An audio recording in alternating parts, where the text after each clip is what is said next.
love always.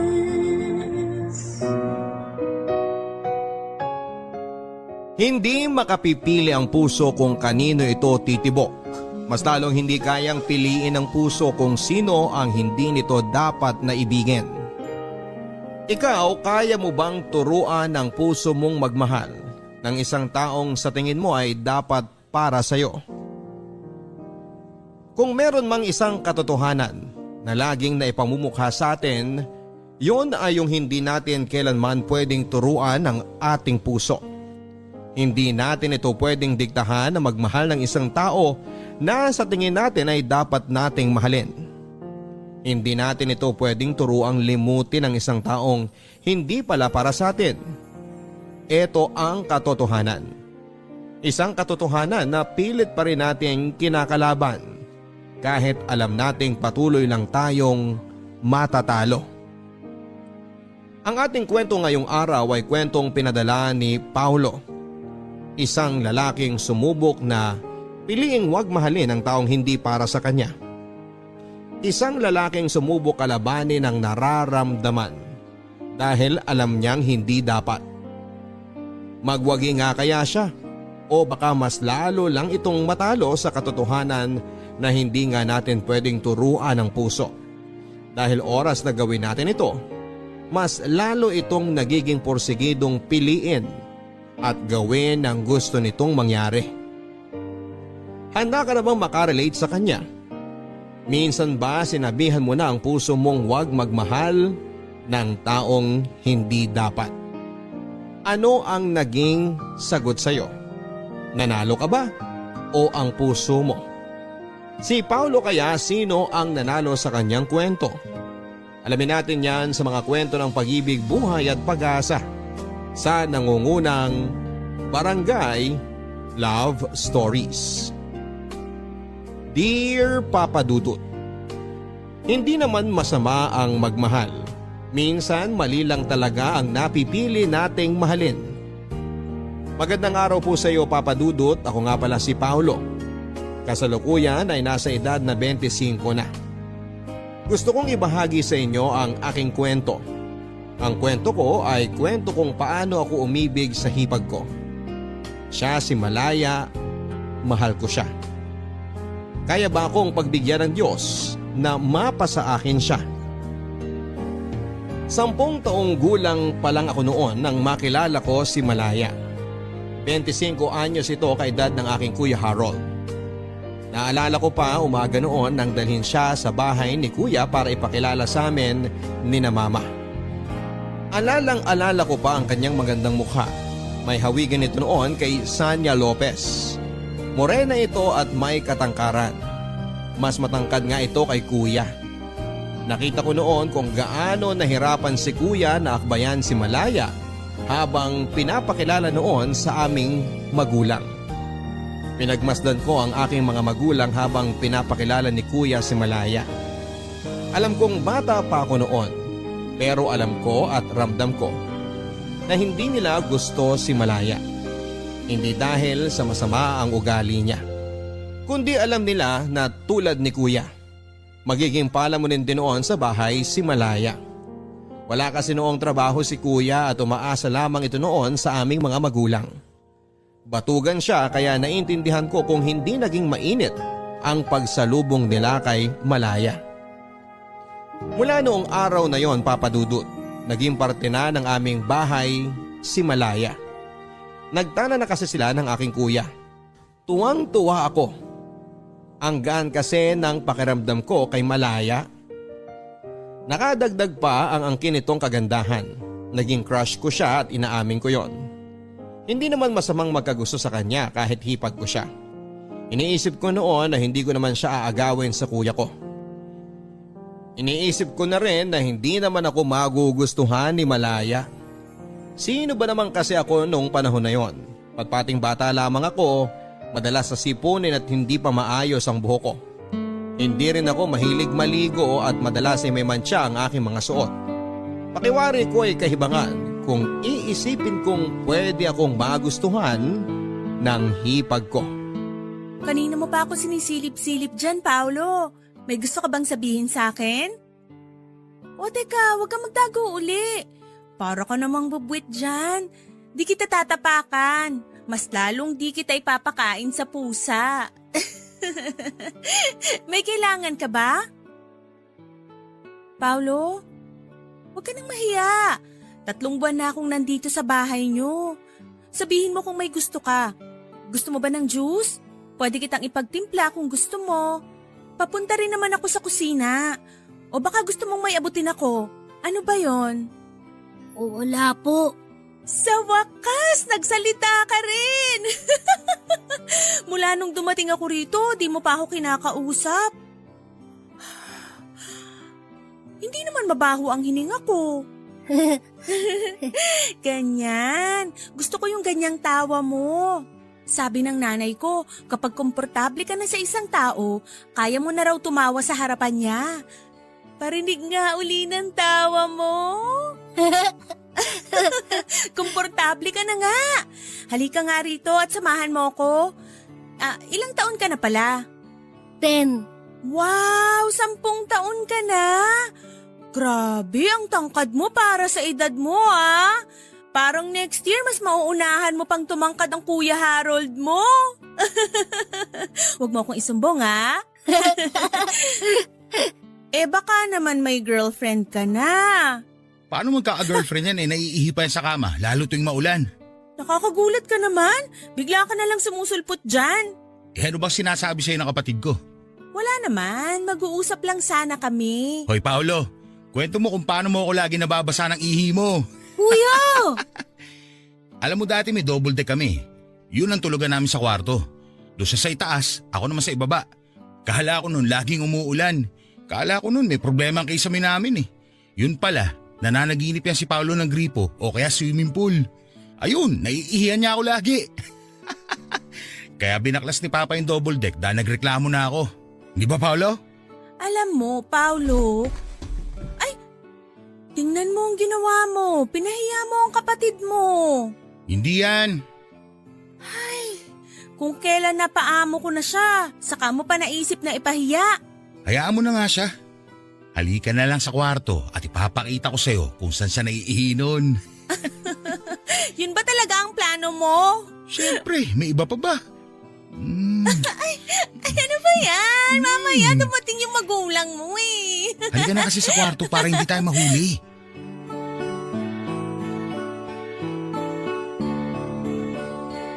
Inis na inis ako noon sa aking Kuya Harold. Hinahiya ako nito sa harapan ni Malaya. Dahil doon ay hindi ko na nilapitan pa si Malaya. Iniwasan ko ito at sobrang halata nga noon ang pag-iwas ko. Sa tuwing nakakasalubong ko siya ay takbo ako kaagad palayo. Alam ko na gusto niyang lumapit sa akin.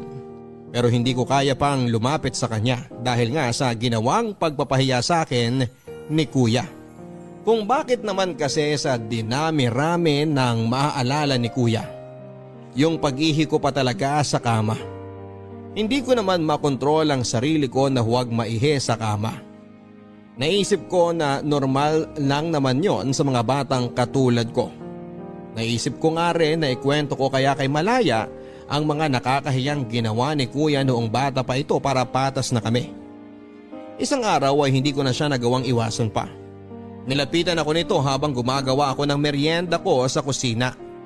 Sinabi nitong hindi ko raw dapat ikahiya kung naihi ako noon sa kama. Hindi ako umimik papadudot. Naalala ko pa nga na namula ang magkabilang tenga ko noon. Tatakbo na sana ako noon pero pinigilan niya ako. Hinawakan nito ang aking braso at ngumiti rin ito.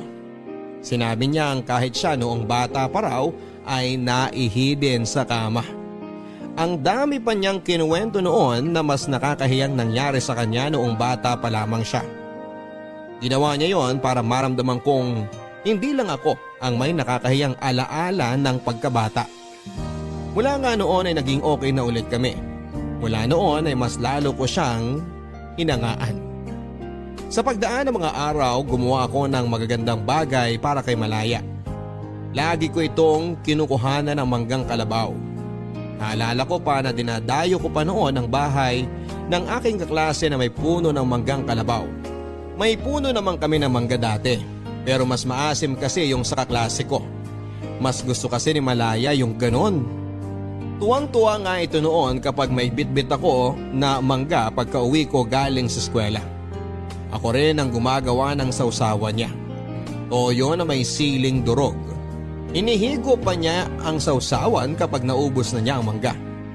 Tuwang-tuwa akong pinagmamasdan siyang nasasarapan sa mangga. Kaya naman bukod doon ay marami pa akong ginawang magandang bagay para sa kanya. Naisip ko kasi dati, mas lalo itong magiging magiliw sa akin kung magiging mabuti ako sa kanya. Ako noon ang nagsasamsam ng kanyang mga nilabhan. Samantala hindi na ako tumutulong noon sa pagtutupi dahil hindi naman ako marunong. Sinasamahan ko lang siya habang nagtutupi ng mga nilabhan nitong damit nila kuya. Ako naman noon ang tagabalik ng mga ipit at hanger sa lagayan sa kusina. Pinagpapainit ko rin siya ng tubig sa takore para panligo niya. Hindi kasi siya pwedeng maligo noon ng malamig dahil nagsusugat ang kanyang balat. Dati rin ako ang nagtitimpla ng kanyang juice kapag nanonood siya ng paborito niyang teleserye sa hapon. Sinasamahan ko siyang manood noon kahit na hindi ko naiintindihan ang palabas. Gusto ko lang siya na makasama. Ang ganda kasi talaga niya, tapos mabait pa.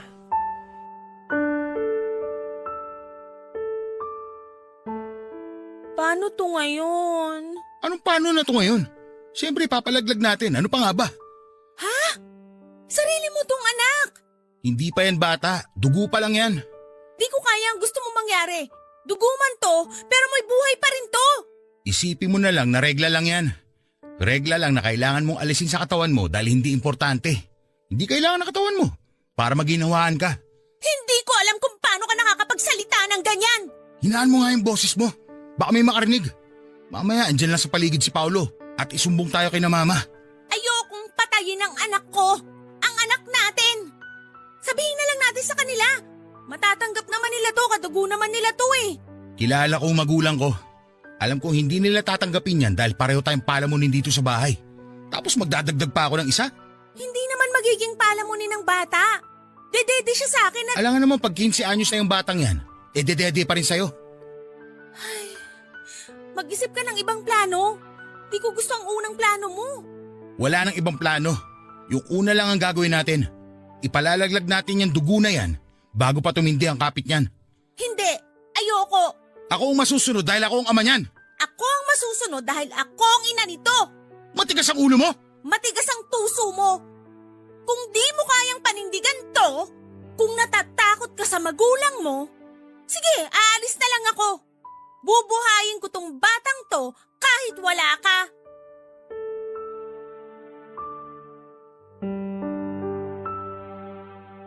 Hindi nila alam papadudot na narinig ko ang lahat ng kanilang naging usapan. Galit na galit ako noon sa kuya ko. Hinayaan kasi nitong umalis si Malaya at naaalala ko pa na sa kwarto nila si Malaya at nag-iimpake ng damit. Umalis si kuya matapos ang argumento nila. Nilapitan ko noon si Malaya at sinubukan ko na hawakan ang kanyang mga kamay. Nakita ko nito at pinalapit niya ako sa kanya. Sinabi niya sa akin na magiging tito na raw ako. Pero sinabi rin niya na huwag ko raw ipagsasabi kahit sa magulang ko dahil ayaw ng kuya ko. Tumango lamang ako papadudot. Gusto ko siyang pigilan noon. Gusto kong sabihin sa kanya na huwag na siyang umalis. Gusto kong sabihin sa kanya na handa akong tulungan siya sa pagpapalaki ng kanyang anak pero hindi ko yon nasabi. Niyakap ako nito bago siya umalis ng bahay. Lungkot na lungkot ako noong umalis si Malaya. Hindi nalaman ng magulang ko noon na buntis na ito. Sinabi lang ni kuya dati na bumalik daw ito sa kanila para alagaan ng nanay nitong lumpo. Naniwala naman ang mga magulang ko. Inis na inis ako noon kay kuya. Napakasinungaling nito. Inisip ko na kung ako lang ang nakabuntis kay Malaya, hindi nito kailangang umalis. Kung ako nakabuntis kay Malaya ay gagawin ko ang lahat para mabigyan sila ng magandang buhay. Naisip ko rin na sana ako na lang si kuya para napanindigan ko siya. Di sana kapiling pa namin noon si Malaya. Akala ko habang buhay ko nang hindi makikita si Malaya, Papa Dudut, nagkamali ako. Makalipas kasi ang ilang linggo ay nalaman ko na lang na sinundo ni Kuya si Malaya sa bahay nila. Tuwang-tuwa ako noong nakita kong pumasok sa pintuan si Malaya. Ako nga noon ay ang unang lumapit sa kanya para yakapin siya. Doon na rin nila inamin na buntis nga si Malaya. Tulad ng inaasahan ni na Kuya, hindi naging maganda ang pagtanggap ni na Mama sa balitang yon. Pero wala na silang nagawa. Ando na raw eh. Tanggapin na lang daw yon. Yon ang sinabi ni Mama. Dahil nga may pinaghahandaan na sina Kuya at Malaya noon ay kailangan nilang parehong magtrabaho. Naging jeepney driver si Kuya samantalang si Malaya naman ay naging kasama ni Nanay sa pamamalengke ng mga gulay at karne na siya namang nilalako nila sa aming barangay. Kailangan nila noon na makaipon para sa panganganak ni Malaya. Nung una naging sapat naman ang kinikita nila. Pero nang tumagal ay hindi na. Naging sakitin kasi si Malaya at hindi naging madali noon ang pagbubuntis niya. Lagi siyang tinatakbo noon sa ospital. Napupurnada pa nga ang pamamasada noon ni Kuya dahil kailangan niyang ihatid si Malaya sa ospital gamit ang jeep na pinapasada niya. Naaawa ako noon kay Malaya. Alam ko na hindi nila kakayanin ang gagastusin sa panganganak nito kung laging ganon ang mangyayari. Kaya naman tumulong ako sa kanila dati. Tuwing uwian dati ay diretso ako sa pagbebenta ng binatog. Kung ano man ang kinikita ko noon ay ibinibigay ko kay Malaya para pandagdag sa ipon nila. Habang ganon ang naging setup ng pagtulong ko, pinagpapantasyahan ko rin yung ideya na ako ang responsableng asawa ni Malaya. Yung asawang hindi siya pababayaan kahit mahirap ang sitwasyon. Opo, Papa Dudut. Bata pa ako noon pero totoo ang nararamdaman ko para kay Malaya.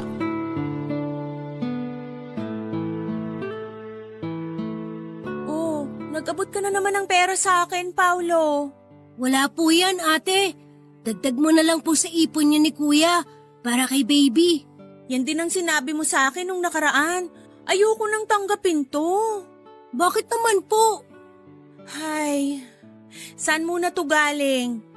Huwag mo sabihin sa akin na kinupit mo to sa mama mo. Naku, kung ganun, ibalik mo to ngayon din. Alam mo naman nagipit din ng mama mo eh. Hindi ko po kinupit yan. Eh, saan nga to galing? Pati yung mga nakaraan. Di naman kaalakihan ang baon mo sa school kaya alam kong di ka makakaipon ng ganito kalaking pera kung di galing sa kupit to. Nagbebenta po ako ng binatog tuwing hapon. Saan ka kumukuha ng binibenta mo? Dun sa binatugan sa kabilang kanto? Doon nga po. Pinaghirapan mo to? Opo. Minsan nga po napapaso ako kapag hindi ko nasasalok ng maayos yung binatog sa baso. Pero ngayon, kahit nakapikit, hindi na ako nahuhulugan ng mainit na binatog sa kamay. Hindi ko to matatanggap. Eh bakit naman po? Kailangan niyo po yan Malapit na kayong manganak. Pinaghirapan mo to. Dapat sa'yo to mapunta. Bumili ka ng gamit mo sa school. Lapis o kaya papel. Pwede ka rin bumili ng pencil case para lalagyan mo ng mga lapis mo. Kesa pinagtitiisan mo yung lumang karton ng tsokolate para lalagyan mo ng mga lapis at pambura mo. Matibay naman po yun. Hindi naman yun basta-basta masisira. Tsaka malapit na rin pong matapos ang pasukan kaya hindi ko na rin kailangan ng pencil case. Eh di ibili mo na lang ng pagkain mo. Ilibre mo rin yung mga kaibigan mo. Maraming nagbebenta ng pagkain sa labas ng school nyo, di ba? Marami ka nang mabibili dito. Siguradong magugustuhan ka lalo ng mga kaklase mo. Hindi ko naman sila gustong ilibre. Hindi ko talaga tatanggapin to. Para may magamit ka pag kailangan mo. Pwede mo ring ibigay sa mama mo para pandagdag puhunan sa mga paninda niya. Nagbenta po ako ng binatog, hindi para may pambili ako ng gamit sa school o kaya panlibre sa mga kaklase ko. At hindi rin po para ipangdagdag sa puhunan ni na mama. Nagbenta po ako ng binatog para sa baby niyo. Para makalabas agad siya sa ospital. Kasi yung kaklase ko, hindi pinalabas agad yung nanay niya nung nanganak kasi kulang sila ng pambayad sa ospital. Ayoko mangyari yun sa baby mo Kawawa naman siya kung lagi siya makakaamoy ng gamot at ihi sa ospital. Hindi yun maganda sa baby. Napakabait mo talagang bata. Halika nga rito. Bakit po? Mwah. Salamat ah. Alam mo bang dahil sa'yo, para na akong nagkaroon ng instant kapatid. Paulo? Paulo!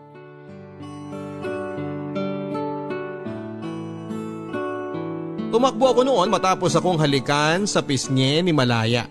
Nagkulong ako sa kwarto habang sinapo ko ang aking pisngi, kung saan dumampi ang malambot na labi ni Malaya. Pulang-pula yon at naaalala ko pa. Panay ang tingin ko noon sa salamin habang binabalikan ng eksena kung saan ay hinalikan ako ni Malaya. Hindi na nga noon matanggal ang ngiti ko. Si Malaya ang naging una kong halik. Si Malaya rin ang naging dahilan ko para magsimula akong magpantasya at hawakan ang aking sarili. Matapos ang halik na yon ni Malaya sa aking pisngi, palihim akong kumukuha ng kanyang gamit. Mga gamit na iniisip ko na hindi naman niya mapapansin kung sakaling mawala sa kanyang paningin. Nagsimula yon sa luma niyang panyo hanggang sa paubos nitong lipstick na lagi na lang nakalagay noon sa gilid ng kanilang mesa sa kwarto. Nilagay ko noon ang bawat makuha kong gamit niya sa isang lumang karton ng sapatos. Pinatago ko yon sa ilalim ng aking kama. Tuwing sasapit noon ng gabi bago ako matulog ay kinukuha ko ang karton na yon at mamimili ako ng gamit ni Malaya na isasama ko sa aking kama para magpantasya. Hawak ko noon ang mga napili kong gamit niya habang nagpapantasya noon na hinahalikan ko siya. Na kunwari asawa ko siya, na kunwari ay sa akin siya. Sobrang saya ko noon habang ginagawa ko yon.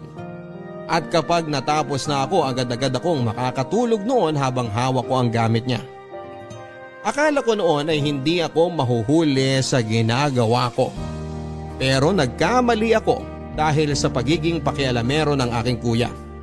Pumasok ito noon sa aking kwarto habang tumutulong akong maghugas sa mga bentang gulay ni na mama.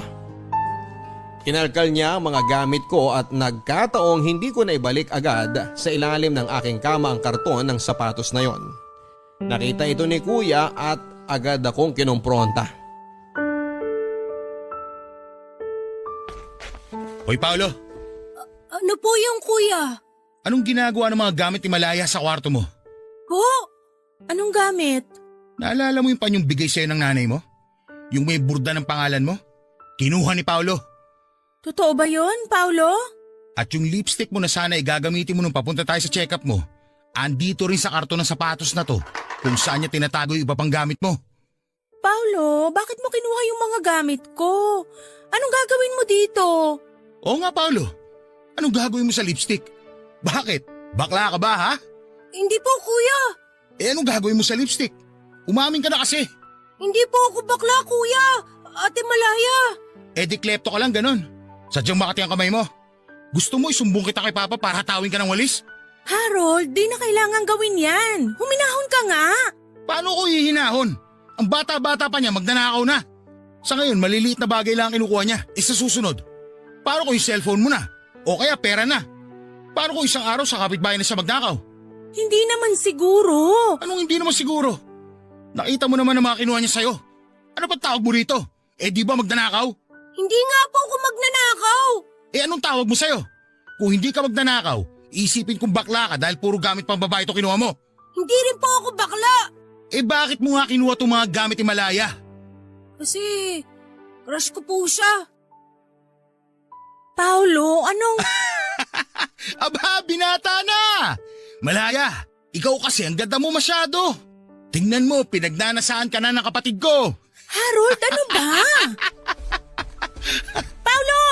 Oh, tingnan mo yun. Nagtatatakbo na.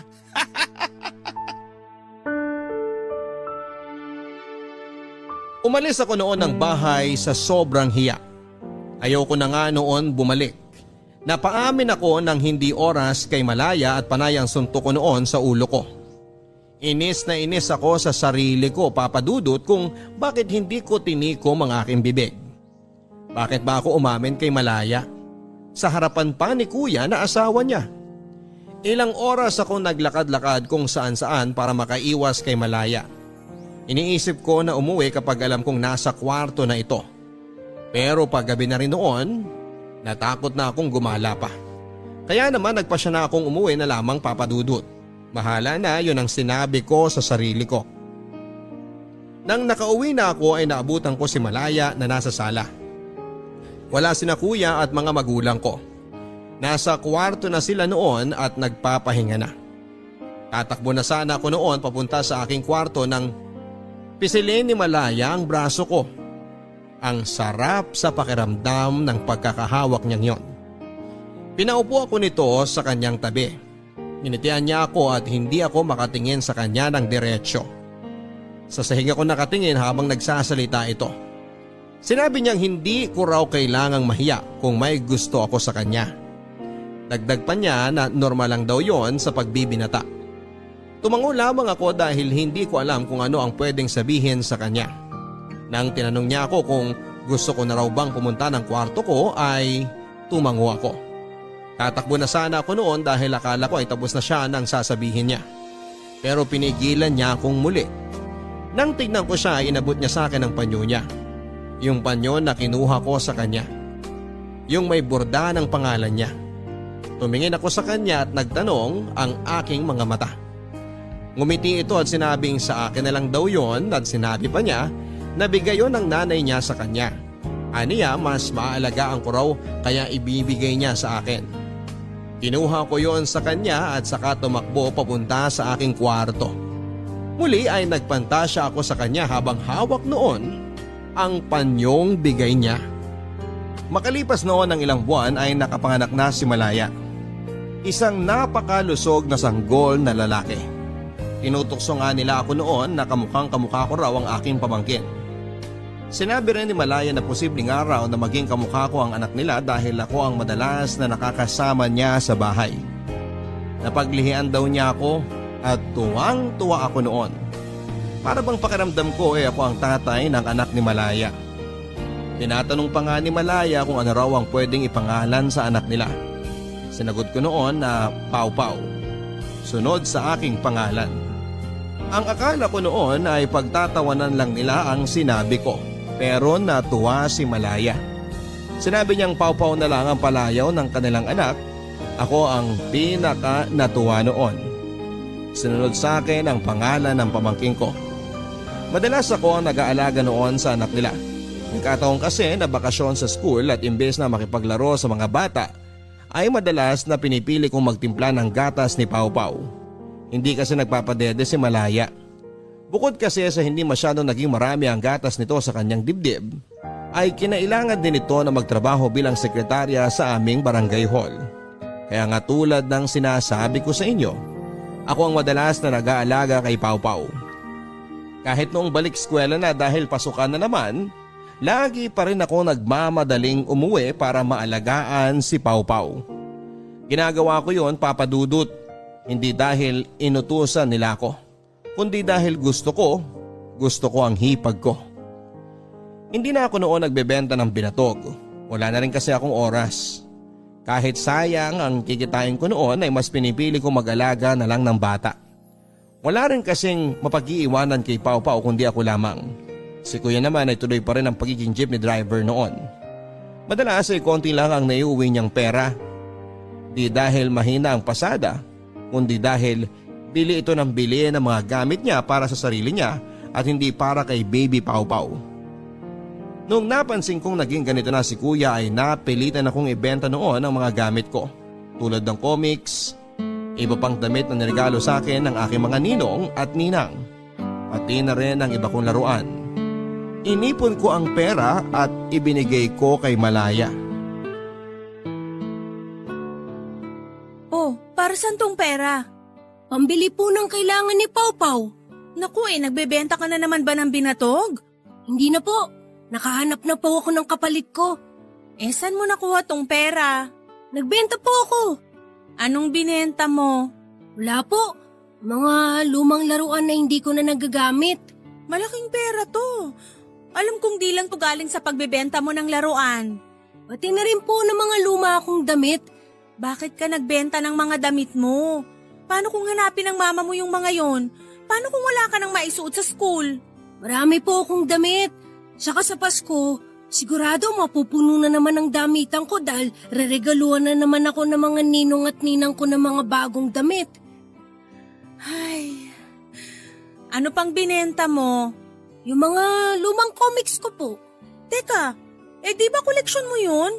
Nabasa ko naman na po yun lahat eh. Hindi ko na kailangang ulitin. Pero koleksyon mo pa rin yun, sayang naman. Hindi naman po sayang kung alam ko namang mas magagamit ni Pau Pau yung pinagbentahan nun. May sahod naman ako sa barangay hall. May pera rin kahit papano ang kuya mo na inaabot sa akin. Alam ko naman pong hindi sapat ang kinikita ni kuya sa pamamasada. Narinig ko po minsan na nagtatalo kayo dahil sa pera. Hindi ka dapat nakikinig sa pagtatalo ng mga matatanda. Sorry po. Masyado po kasing malakas ang boses niyo ni kuya kaya tumagos sa pader ng kwarto ko. Pasensya ka na at narinig mo pa yung away namin. Hindi magandang naririnig yun ng mga katulad mong bata. Hindi na po ako bata. Ay, binata ka na ba? Teka nga, patingin nga ng loob ng shorts mo kung totoong binata na yan. Ako, wag po, Ate Malaya. Hindi pa ako nakakapagpalit ng brief. Ay, hindi ka pa nga binata. Dahil ang binata, nagpapalit lagi ng brief. Si ate naman, no.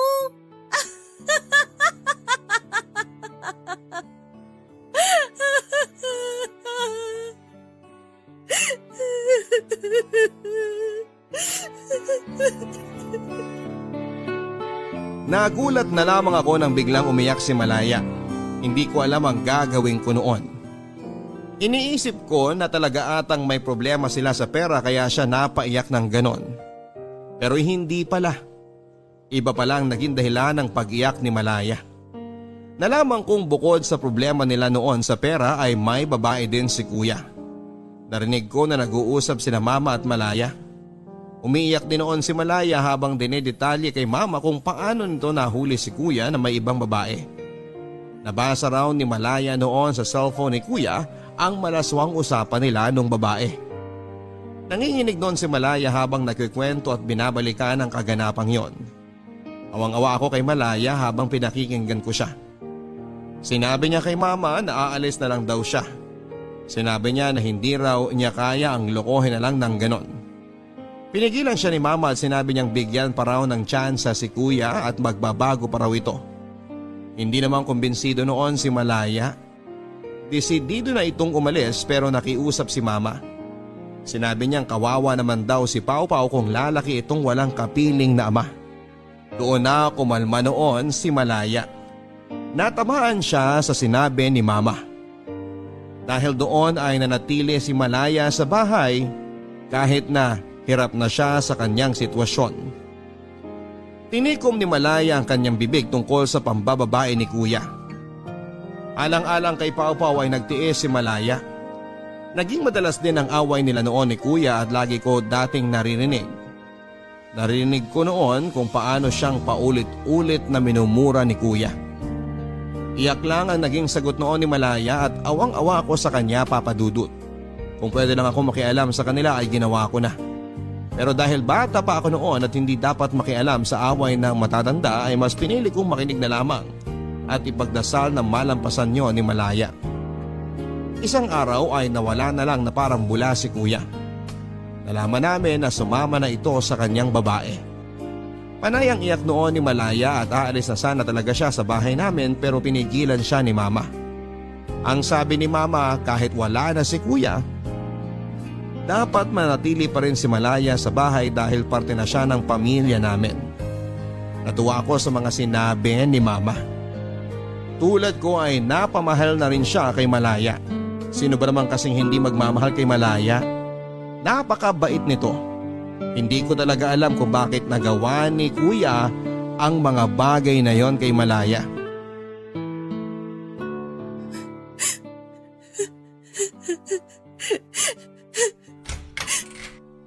Paolo? Anong ginagawa mo rito sa kwarto ko? Narinig ko po kasi kayong umiiyak. Pasensya ka na ha. Nakalimutan kong manipis lang pala ang dingding ng kwarto ko. Di naman ako umiiyak. Bakit po namamaga ang mga mata nyo? Alam mo namang lagi akong napupuyat dahil sa pamangkin mong iyakin. Mukhang mana po sa inyong pamangkin ko. Iyakin din po kasi kayo eh.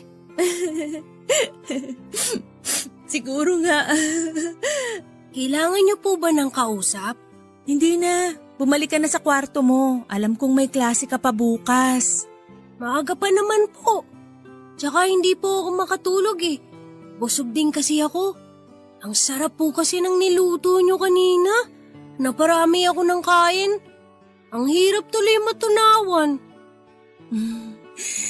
Salamat ha.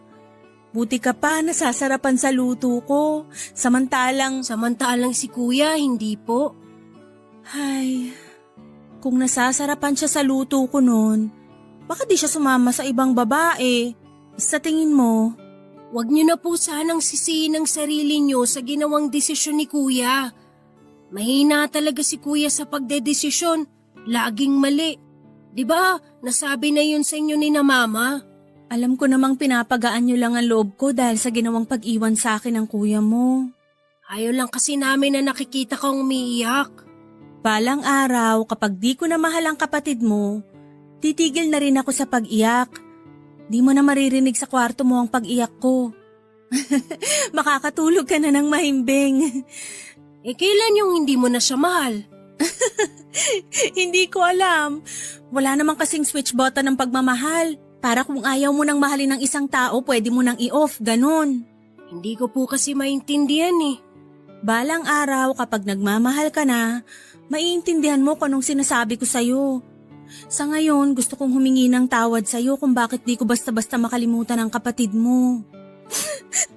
Pati tuloy ikaw nadadamay. Pasensya ka na talaga, Paolo, ha? Pasensya ka na. Sana may nakaimbento na lang po ng switch button na sinasabi nyo para hindi nyo na pumalin ng kuya. Kasi hindi naman siya nakakabuti sa'yo. Sana balang araw may makaimbento nun. Sa ngayon, tiis lang muna sa ingay ng iyak ko, ha?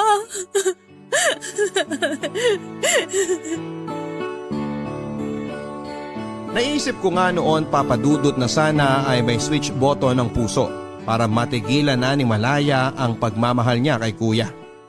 Naisip ko rin na baka makatulong din sa akin ang switch button na yon para tumigil na ang nararamdaman ko para sa kanya. Papa Dudut, habang tumatagal ay lumalaki ang pagmamahal ko kay Malaya. Alam kong bata pa ako noon pero sigurado na ako sa nararamdaman ko. Hindi nga yon nawala hanggang sa pag-abante ng edad ko.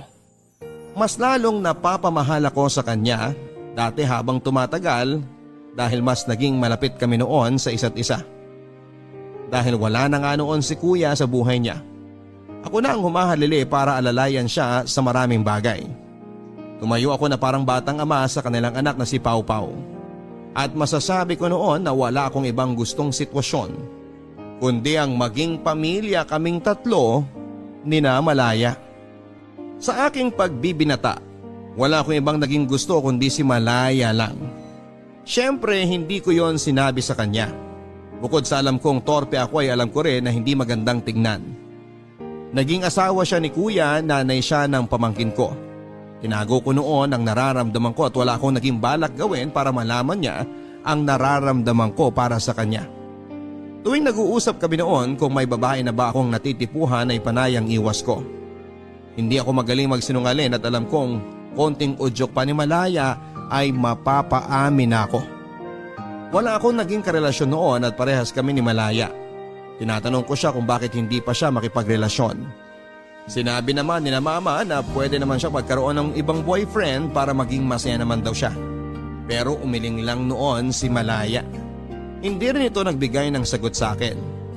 Kami na lang ang nag-iisip na baka na-trauma na ito sa ginawa ni kuya sa kanya dati. O pwede rin na masyado na siyang kontento sa kanyang anak na si Pau Pau. Kaya hindi na nito noon kailangan pa ng pagmamahal ng ibang lalaki.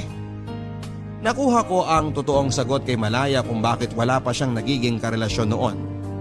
kung bakit hindi pa rin ito magawang magmahal ng iba. Mahal pa rin niya si kuya. Hindi man niya aminin noon ay ramdam ko yon. Rinig ko yon. Rinig ko ang paimpit niyang iyak dati, gabi-gabi yon at walang palya. Gustuhin ko man nakatukin siya para aluin ay hindi ko yon ginawa. Hinayaan ko lang na ibuhos niya ang nararamdaman niya sa pamamagitan ng pag-iyak. Mabilis na lumipas ang panahon at nag-21 na ako. Sa isang iglap ay naging binata na ako at naging espesyal nga ang pagsalubong ko noon sa ganap na pagbibinata ko dahil ang unang bumate sa akin ay si Malaya. Naalala ko pa na sinalubong ako nito isang gabi. May hawak siyang cupcake noon na nabili niya bilang merienda ni Pau Pau. Sa cupcake na yon ay tinusukan niya ito ng maliit na birthday candle. Pamilyar ang kandilang yon. Kandila yon noong unang kaarawan ni Pau Pau. Paano ko nalaman ako ang bumili ng kandilang yon at nung first birthday cake ng aking pamangkin.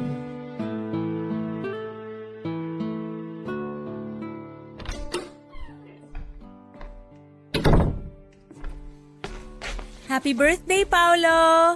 Ano to? Eh di birthday cake mo. O hipan mo na yung kandila. Ay, teka, mag-wish ka muna. Wish ko na sana maging cake tong cupcake. Uy, sorry naman kung ito lang ang afford ko. Joke lang naman. Alam ko kulang pa to kumpara sa mga ginawa mo para sa amin ng pamangkin mo. Mula nung iniwang kami ng magaling mong kapatid.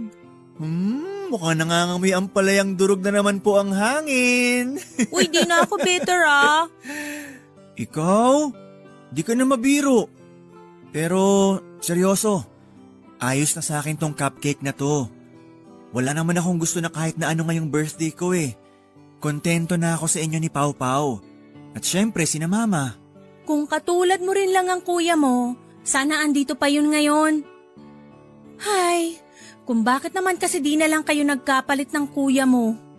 Anong ibig mong sabihin? Wala naman, naisip ko lang. Sana ikaw na lang yung panganay sa inyong magkapatid para ikaw na lang yung una kong nakilala. At ikaw yung tatay ni Pau Pau. E di sana wala akong problema ngayon. Wala eh. Huli akong pinanganak. Alam mo, kahit nung bata ka pa lang, ganito ka palang kalit na no? Alam kong mas mature ka na mag-isip kesa sa kuya mo. Saka, mas gwapo ako dun no? 99.9% oo. Kumain ka na ba? Pwede kitang ipaghain ng... Paolo, bakit mo ako hinalikan? Sorry, nabigla ako. Kasi baka Paolo, hindi ko talaga sinasadya. Medyo nadala lang ako. halikan mo ako uli. Yung mas matagal. Nagulat ako sa sinabing yon ni Malaya Papadudut. Sumunod ako sa sinabi niya. Hinalikan ko siya ng mas matagal, mas madiin at mas nananabik. Sumabay siya sa bawat paghaliko hanggang sa may pagkukusa na noon ng aming mga paa na magtungo sa aking kwarto para ituloy ang hangganan ng halik na yon. Papadudut, kumawala kaming dalawa ng gabing yon. Hindi ko rin alam kung ano ang pumasok sa mga utak namin kung bakit hinayaan naming manipulahin kami ng aming mga katawan. Sa huli ay may nangyari sa aming dalawa isang bagay na sinabi ni Malaya na pinagsisisihan niya.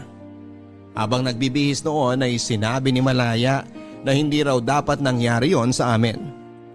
Pilit ko siyang kinukumbinsi noon na hindi niya dapat pagsisihan ang nangyari sa aming dalawa. Sinabi kong gusto ko ang nangyari. Tinatanong ko kung nagustuhan niya rin yon, hindi siya sumagot. Hindi ko siya hinayaang makaalis ng kwarto hanggat hindi kami nakakapag-usap na dalawa. Nakita ko ang pagkakataon na yon para aminin sa kanya ang tunay kong nararamdaman. Sinabi ko na matagal ko na siyang mahal. Sinabi ko rin na handa akong maging ama kay Pau Pau. Umiling lang si Malaya. Masyado siyang natatakot sa sasabihin ng magulang namin.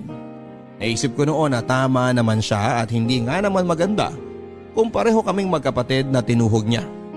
Hindi ako tumigil noon na kumbinsihin si Malaya at sinabi ko sa kanya noon na pwede naming subukang dalawa kahit na palihim. Hindi siya umimik. Mukhang nagustuhan niya ang sinabi ko. Sa huli ay pumayag naman ito. Pero sinabi niya sa akin na wala raw assurance na mahuhulog siya sa akin. Sinagot ko siya at sinabi ko na hindi ako takot sumugal. Nilihim nga namin ang relasyon namin, Papa Dudut. Laging may nangyayari sa amin tuwing wala si na Mama. Sa tuwing gabi kung kailan tulog na sila. Naging maayos naman ang simula namin at naramdaman ko na nahuhulog na si Malaya sa akin. Pero hindi lang niya maamin. Paolo, ano ba? Wala naman si na Mama eh. Tara na sa kwarto mo. Natutulog si Pau Pau. Magigising yun kapag masyado tayong magulo. Eh di, dun tayo sa kwarto ko. Ayoko nga ron, ang kalat-kalat ang kama mo. Eh di, dun tayo sa sahig ko para mas may challenge. Ikaw talaga? Baka sinamama mo na yan. Teka at... Uy, buti hindi pa kayo nagpapalit ng doorknob. Pwede pa pala ang lumang susi ko eh. Oh, kamusta kayo ha? Harold? Kung makagulat ka naman dyan, akala mo bumangon ako sa hukay. Kamusta ang maganda kong asawa ha? Anong ginagawa mo rito, kuya? Umuwi. Masama ba? Bahay ko rin naman to ah. Umalis ka na. O bakit ako aalis? Hindi mo ba narinig yung sinabi ko? Bahay ko rin naman to ah. Sigurado akong namiss ako ni na Mama. At sigurado ako namiss ako ni Pau Pau. O teka, asan ang anak ko? Huwag mo siyang istorbohin. Natutulog siya. Kuya, mabuti pa umalis ka na. Kanina niyo pa ako pinapaalis ah. Ganyan ba kayo mag-welcome ngayon ng bagong dating? Hindi magandang nandito ka. Anong hindi maganda? Makukumpleto na ulit tayo. Pamilya na ulit tayo, Malaya. Ayaw mo yon? Matagal ka nang wala. At ngayon, bumabalik na ako. Hindi mo man lang ba ako yayakapin? Kuya, please, umalis ka muna kasi. Kung makapagpaalis ka sa akin, wala ka respeto ah. Ako pa rin ang panganay, tandaan mo yan. Pero ayoko magalit ngayon. Ang gusto ko lang naman ay magkumustahan tayo. Mag-usap-usap tayo. Tulad ng dati, ganun. Wala tayong dapat pag-usapan. Ang dami kaya. Magkumustahan muna tayo. Paolo, sigurado may girlfriend ka na ngayon. Kuya, please. Ang laking bulas mo ah. Sigurado ako kung saan ka man nagtatrabaho ngayon, marami kang napaikot na babae. Teka nga muna, ilang babae na bang nadala mo sa kwarto mo? Magagaling ba? Ha? Kuya, sinabi ng... O baka naman bakla ka na? Kung ganun, ilang lalaki na nadala mo sa kwarto mo? Magagaling ba? Harold, ano ba? Ikaw naman hindi ka na nasanay sa pang-alaska ko dyan sa kapatid ko. Teka nga muna, nagugutom na ako. Ang haba ng biyahe ko mula sa... basta. Anong ulam nyo? Bumalik si Kuya Harold na para bang wala lang. Na para bang namalengke lang siyang saglit. Nainis ako noon na pinaghandaan pa siya ni Malaya na makakain niya. Panay ang hawak ni Kuya sa kanya kahit panay noon ang ilag ni Malaya. Dahil hindi ko na kinaya ang nakikita ko ay umalis ako. Hindi ko rin siguro kaya na marinig kung ano man ang mapag-uusapan nila ng mga oras na yon. Ayokong marinig na sabihin ni Malaya na mahal pa rin ito si Kuya Harold. Ayos na kami nun eh. Kung bakit kasi bumalik pa si Kuya. Nang umuwi ako matapos kong magpahangin ay nadatnang ko si na Kuya. Si Malaya at ang mga magulang ko sa sala. Nakita kong hindi masaya ang mukha ng mga magulang ko pero tinanggap na lang nila na bumalik na si Kuya. Naisip nila na ayos na rin daw para may ama ang apo nila. Nagalit ako ng palihim, lalo na noong naramdaman kong umiwas na noon sa akin si Malaya. Naisip ko na baka nga nagkabalikan na silang dalawa. Alam ko na talo ako, may anak silang dalawa. Ako naman ay kaulayaw lang noon ni Malaya tuwing gabi at malungkot siya. Umiwas na rin ako kay Malaya at naisip ko na para rin ito sa ikabubuti ni Pau Pau. Gusto kong lumaki ang bata ng buo ang pamilya niya. Sinubukan kong kalimutan na noon si Malaya pero hindi ako nagwagi. Isang gabi nagulat na lamang ako nang pumunta si Malaya sa kwarto ko. Sinabi nito sa akin na hindi na raw niya mahal si Kuya. Sinabi rin niya na ako ang mahal niya. Natuwa ako. Inalikan ko siya at may nangyaring muli sa aming dalawa at nung nahimasmasan ako, bigla kong naisip na mali yon. Sinabi ko rin sa kanya na yun na dapat ang huling beses na may mangyari sa amin. Hindi nito tinanggap ang sinabi kong yon. Sinabi ko sa kanya ang mga dahilan ko kung bakit hindi na kami pwede at tinanggap naman niya. Papadudot, masakit man pero pinabalik ko siya sa kuya ko. Sobrang sakit dati pa na makita sila na magkasama. Pero kailangan ko yung tiisin hanggang isang araw ay nalaman naming buntis muli si Malaya. Naisip ko na maganda na rin yon para may dahilan ako para kalimutan siya pero hindi pala. Dahil ako ang ama ng ipinagbubuntis niya. Nag-usap kaming dalawa at sigurado raw siya na sa akin yon. Sinabi ko sa kanya na kung pwedeng ipaako na lang niya kay kuya ang ipinagbubuntis niya dahil yun naman ang naisip kong dapat. Sinabi ko sa kanya na kahit ganoon ang gagawin niya ay hindi ko pa rin sila pababayaang mag-ina. Pumayag naman ito sa isang kondisyon. Sinabi niya na ipagpatuloy pa rin daw naming dalawa ang lihim naming relasyon, Papa Dudut. Pumayag ako. Hindi dahil gipit na ako noon sa sitwasyon kundi dahil mahal ko si Malaya. Hindi naman masama ang magmahal. Minsan mali lang talaga ang napipili nating mahalin. Mali na pinili kong mahalin si Malaya, mali na hinayaan ko ang sarili kong mahulog ng husto sa piling niya. Dapat kinontrol ko noon ang sarili ko para hindi na kami napunta sa mas mahirap na sitwasyon. Pero nagmahal lang ako. Hindi ko kontrolado kung sino ang pipiliin ng puso ko. Sa ngayon ay wala pa rin nakakahalata sa relasyon naming palihim ni Malaya. Sa pagdaan nga ng panahon ay naging magaling kami sa pagtatago. Walang kaalam-alam si kuya na tuwing wala ito sa bahay o tuwing tulog ito ay may nangyayari sa aming dalawa ni Malaya. Hindi ko alam kung hanggang kailan kami magiging ganito ni Malaya. Ipinagdarasal ko na lamang ngayon na sana ay hindi kami mahuli. Dahil wala akong maisasagot na tama sa kanila dahil alam kong una pa lamang ay mali na talaga ito. Maraming salamat po Papa Dudut sa pagbasa ng aking liham. Ang inyong forever ka-barangay, Paulo. Hindi naman masama ang magmahal at minsan mali lang talaga ang napipili nating mahalin. Kung bakit naman kasi hindi lang pwedeng tama lagi ang napipili nating mahalin.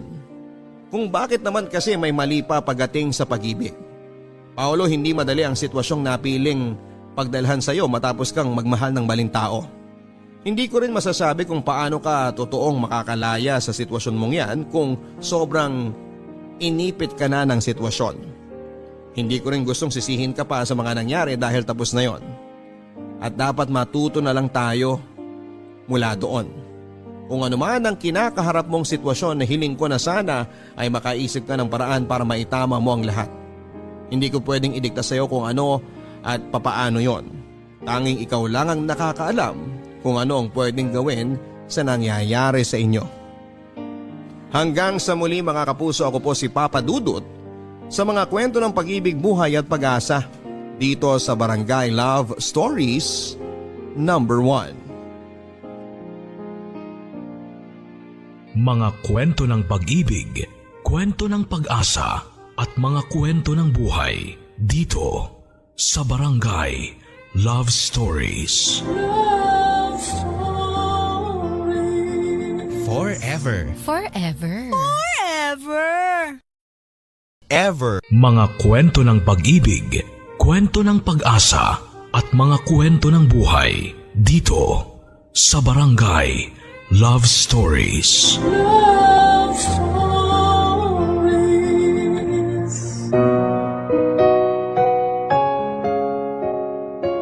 Ang respeto ay hindi lang dapat na ibinibigay sa kapwa natin.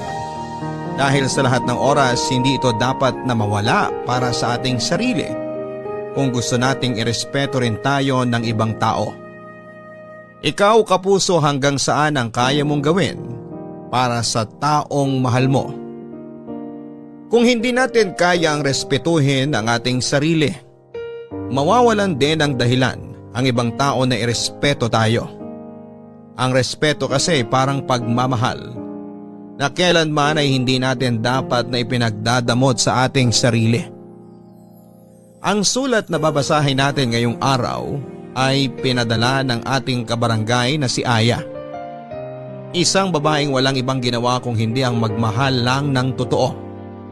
Kaya naman dumating siya sa punto na halos nakalimutan niyang pahalagahan ang kanyang sarili.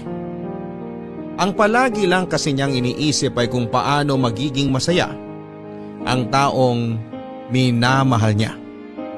Hanggang sa dumating ang araw na siya na mismo ang makaramdam na hindi na tama ang pagmamahal na ibinibigay niya sa kanyang karelasyon at kung kailan handa na siyang piliin ang sarili niya.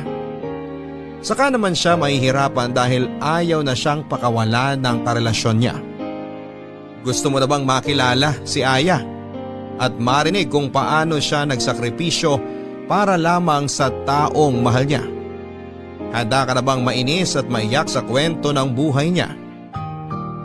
Kagaya ka rin ba niya na todo-todo kung magmahal? Yung tipong wala nang tinitira na pagmamahal at respeto para sa sarili mo? O mas pipiliin mong makalaya sa isang relasyon na ikaw na lang mag-isa ang nag-e-effort? Si Aya kaya, paano niya na-realize na mali na ang paraan niya ng pagmamahal? Nagsisi kaya siya na sarili naman niya ang pinili niya kesa sa taong mahal niya? Malalaman natin ang landas na pinili niya dito sa mga kwento ng pag-ibig, buhay at pag-asa sa nangungunang Barangay Love Stories. Dear Papa Dudut, kapag nagmahal tayo ng ibang tao ay hindi natin sila dapat na minamahal ng higit pa sa ating sarili. Dahil pwedeng unti-unti nating makalimutan na irespeto ang sarili natin kapag sinimulan na nating paikutin ang ating mundo sa ibang tao. Magandang araw Papa Dudut at sa mga kagaya ko na palaging nakikinig sa live stream ng inyong programang Barangay Love Stories. Itago niyo na lamang po ako sa pangalang Aya. 25 years old, taga Negros Occidental at nagnenegosyo ng mga beauty product. Matagal niyo na rin po akong tagapakinig at dahil halos lahat ng kwentong inyong iniere ay talaga namang nakapag-iiwan ng malaking aral sa buhay. At dahil alam ko na may aral din itong kwento ng buhay ko ay naisipan ko na itong ibahagi sa inyo. Nasa first year college ako Papa Dudut nang makilala ko si Jed. Magkaiba kami ng kurso pero may ilang subject na magkaklase kami. Madalas siyang tumatabi sa akin kaya naging close din talaga kaming dalawa. Hanggang sa niligawan na niya ako at sinagot ko rin naman siya bago matapos ang second semester namin sa first year. Siya kasi talaga yung tipo ng lalaki Papa Dudut na matangkad, gwapo at active sa mga sport activity. Kaya hindi ko na rin pinatagal noon ang panliligaw niya sa akin. At dahil hindi pa pwede kay mama na mag-boyfriend ako, pinakilala ko lang si Jed noon bilang kaibigan at kaklase ko. Mabait namang boyfriend si Jed, makulit siya at palabiro kaya tumagal din ang halos 2 taon noon ang relasyon namin Papa Dudut.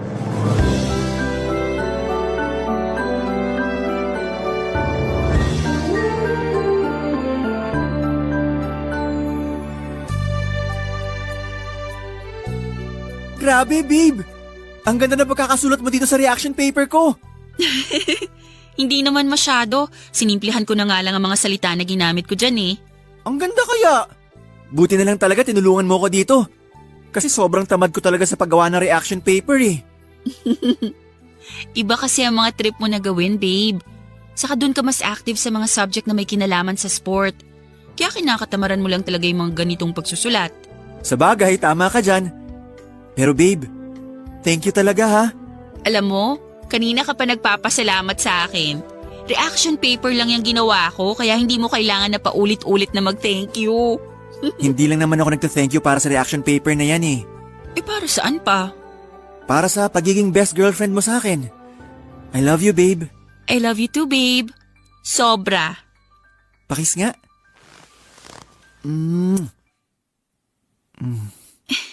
Babe, sandali lang. Bakit? Baka dumating na yung mga kasama mo dito sa boarding house. Mamayang gabi pa sila uuwi. Babe, sandali lang. Itigil mo na muna yung ginagawa mo sa akin. Babe, sabi ng teka lang eh. Ano bang problema mo?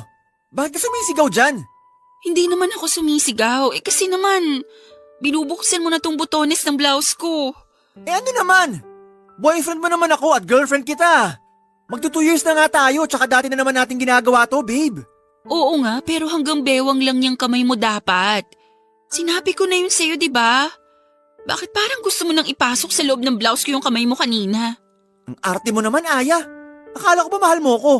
Mahal kita, Jed. Alam mo naman yun. Kung mahal mo ko, bakit nag-iinerte ka ngayon? Magdadalawang taon na tayo magkarelasyon pero parang wala ka pa rin tiwala sa akin. Babe, alam mo namang hindi totoo yung sinasabi mo. Mula nung unang araw na maging tayo, malaki na ang tiwala ko sa'yo. Babe, huwag ka nang magtampo. Payakap nga ako sa babe ko. Kung mahal mo talaga ako, ibibigay mo ang gusto ko. Aya, matagal naman na tayo magkarelasyon. Baka naman kahit isang beses lang subukan natin gawin to. Normal naman to eh. Di ba nga sabi nila, pinapatibay daw ng sex ang relasyon ng dalawang taong nagmamahalan. Kaya kapag ginawa natin yun, sigurado ako na mas lalong titibay ang relasyon nating dalawa.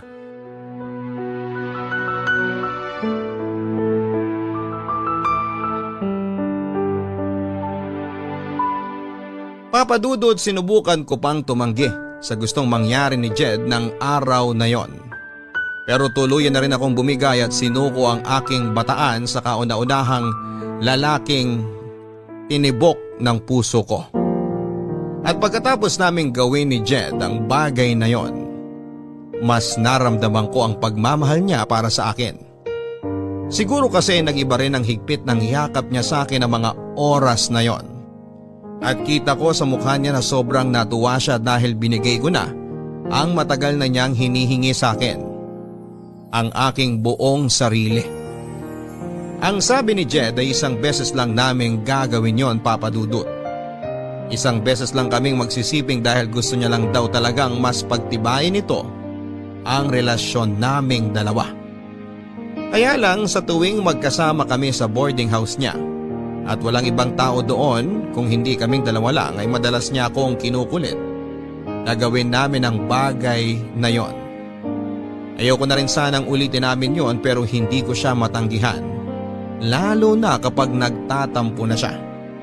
Kaya ilang beses na rin namin ginawa ang pagsisiping sa boarding house nila o kaya sa mumurahing hotel na pinupuntahan namin. May mga motel kasi siyang alam na tumatanggap ng mga nag-check-in kahit mga estudyante pa lamang o naka-uniform pa. Kaya tuwing once rin namin ay hindi pwedeng kay Jed na walang mangyayari sa aming dalawa, Papadudot. Happy second anniversary, babe! Happy anniversary din, babe.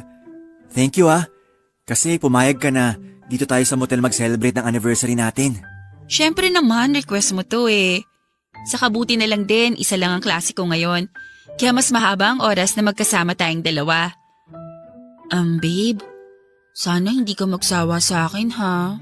Bakit naman ako magsasawa sa'yo? Mahal na mahal kita. Wala lang, natatakot lang ako na mapagaya tayo sa iba na pagkatapos ng ilang beses na may nangyari sa kanila, bigla na lang silang naghihiwalay. Huwag kang mag-alala. Hindi ako kagaya ng mga nababasa mo sa pocketbook o napapanood mo sa teleserye na pagkatapos makuhang gusto niya sa isang babae, bigla na lang mangiiwan sa ere. Ang tagal na kaya nating dalawa at sigurado na ako na ikaw na talaga ang babaeng gusto kong pakasalan at makasama sa habang buhay. Talaga, babe? Oo, mahal na mahal kita eh. Ako rin, sobrang mahal kita, babe.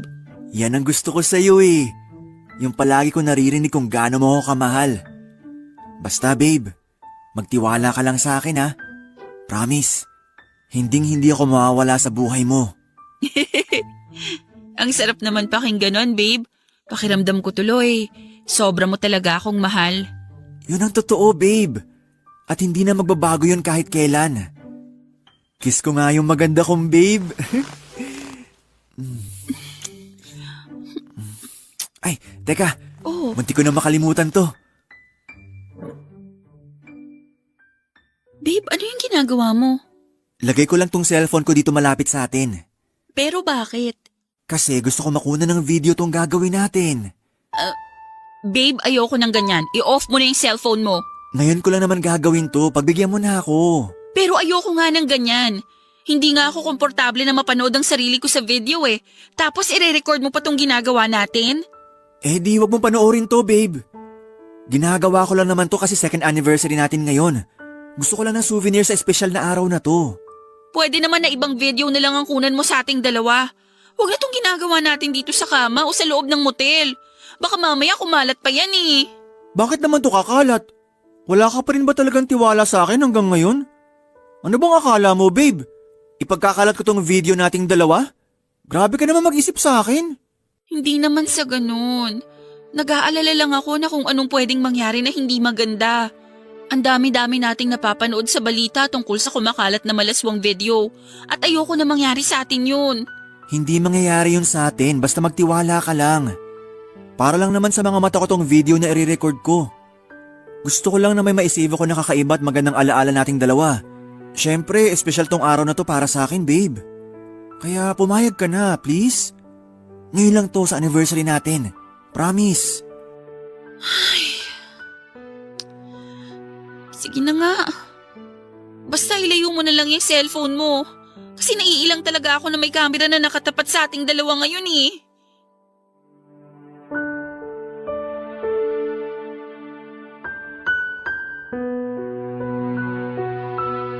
Papadudot, ayoko talagang gawin yon, kaya lang ayoko rin na mag-away pa kami ni Jed sa second anniversary naming dalawa. Kaya naman kahit naiilang talaga ako ay hinayaan ko na lamang na i-record ng cellphone niya na nasa malapit lang sa amin ang ginagawa naming pagsisiping. Kaya lang hindi rin ako kontento doon si Jed. Kinuha niya rin ang cellphone na yon at hawak niya yon habang nire-record ng malapitan ang ginagawa naming kalaswaan noon. Sobrang naiilang at nahihirapan akong kumilos noon. Pero dahil gusto ko siyang pagbigyan ay naging sunod-sunuran na lamang ako sa lahat ng gusto niyang mangyari ng araw na yon. Kahit labag pa yon sa kalooban ko. Ang totoo, Papadudot, ay lumaki ako sa medyo konserbatibong pamilya. Wala na akong papa at tanging si mama na lamang ang nag-aalaga sa aming 4 na babaeng magkakapatid. Pangalawa ko sa aming 4 at nagtatrabaho na noon sa abroad ang ate ko. Hindi naman naging mahigpit sa pag-aalaga at pagpapalaki sa aming magkakapatid ang mama ko. Pero hindi siya nagkulang sa pagpapaalala sa amin na maging maingat kami sa aming mga sarili. At sana raw ay huwag naming hayaan na makagawa kami ng pwede naming ikapahamak. Alam ko naman na mali talaga na hinayaan ko si Jed na kuhanan ng video ang ginagawa naming kalaswaan. Pero malaki kasi ang tiwala ko sa kanya. Pinanghawakan ko ang pangako niya na hindi niya yon sisirain. Hindi porke madalas nating kasama ang isang tao ang ibig sabihin ay lubusan na natin silang kakilala. Dahil ang ugali ng tao ay parang panahon na anumang oras ay pwedeng bigla na lang magbago. Yun ang sabi nila, Papadudot, na napatunayan kong totoo dahil sa biglang pagbabago ng ugali ng boyfriend kong si Jed. Nasa first semester na kami sa 4th year noon nang maging mainitin ang ulo niya. Madalas na malate lang ako ng konti sa date namin ay sinisigawan na kaagad niya ako o nagwo-walk out siya. May mga oras din na nakapagbibitaw siya ng masamang salita sa akin. O kaya ay minumura niya lang ako bigla kahit pa sa harapan ng maraming tao kapag nababadtrip siya. Kahit nga rin sa tawag o text ay palagi ako nakakatanggap ng mura sa kanya. Naging madalas din ang pagsiselos niya kahit makita niya lang na may kausap akong lalaking kaklase ko. Ewan ko ba, Papadudot, alam ko namang may problema sa ugali noon si Jed at sa relasyon naming dalawa pero tiniis ko pa rin ang lahat ng yon. Ayoko kasi siyang mawala sa akin at ayoko na matapos ang relasyon naming dalawa.